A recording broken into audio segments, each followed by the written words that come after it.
ये हमने आयुक्त महोदय से बहुत 2 बार 3 बार मुलाकात की और उन्होंने अपना ये अस्थायी नेता प्रतिपक्ष का रूप पूरे 13 नगर निगम में नेता विपक्ष का रूम है। आप दुर्ग नगर निगम में कांग्रेस पार्षदों ने खोला मोर्चा। नमस्कार, जय जोहार, जय छत्तीसगढ़। मैं हूं मनीष और आप देखना शुरू कर चुके हैं सीजी दुनिया। दुर्ग में नगरीय निकाय चुनाव के बाद अब राजनीति गरमाने लगी है। इसी कड़ी में अब दुर्ग निगम में अपने अपने कमरों को लेकर राजनीति गरमाने लगी है। इसी कड़ी में मंगलवार को विपक्ष के कांग्रेस के सभी पार्षदों ने नेता प्रतिपक्ष संजय कोहले के नेतृत्व में निगम परिसर में ही कोई कमरा हमारा नहीं देने का आरोप लगाते हुए जमीन पर बैठ गए।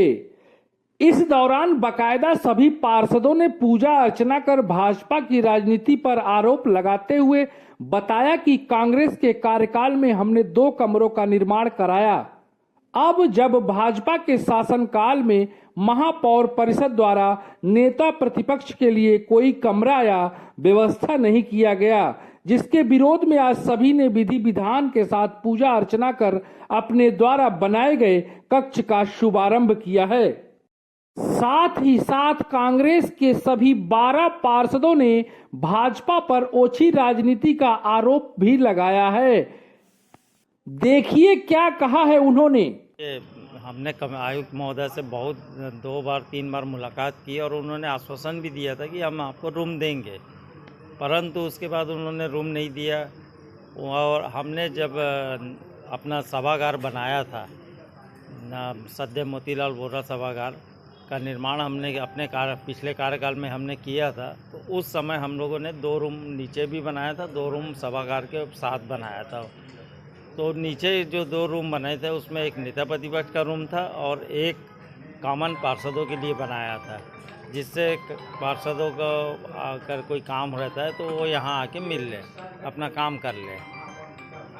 हमने मांग की, 1 माह तक नहीं दिया, तब फिर हमने उसके अपना ये अस्थायी नेता प्रतिपक्ष का रूम खोला है, क्योंकि जनता सत्ता पक्ष के पास जब जाती है और काम नहीं होता तो जनता विपक्ष के पास भी आती है, और एक विपक्ष के पास एक स्थायी पता होता है तो वो उनसे मिलने आ जाती है। परंतु आज हमारे पास कोई स्थायी पता नहीं है, इसलिए हमने ये कि यहाँ पे अस्थायी रूप से एक कक्ष का निर्माण करके खोला है और यहाँ पे बैठे हैं। देखिए 2 रूम अभी भी खाली है। उसमें एक जनप्रतिनिधियों के बीच में, एमआईसी लोग के बीच में एक अधिकारी को वहाँ पे बैठाल दिया गया है। जनता के अपना जनप्रतिनिधियों के बीच में बैठालने का औचित्य क्या है, ये समझ से परे है।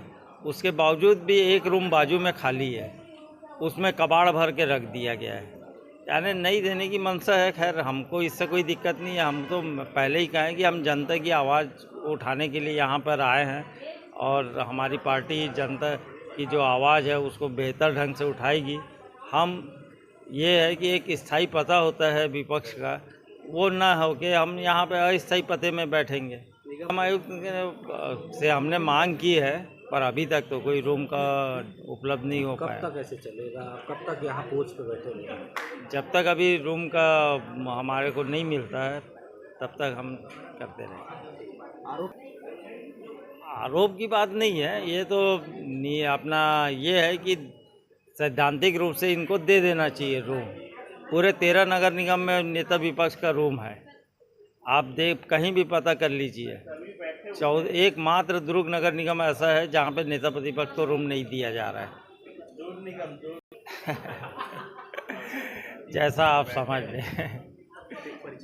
मैं संजय कोहले, नेता प्रतिपक्ष।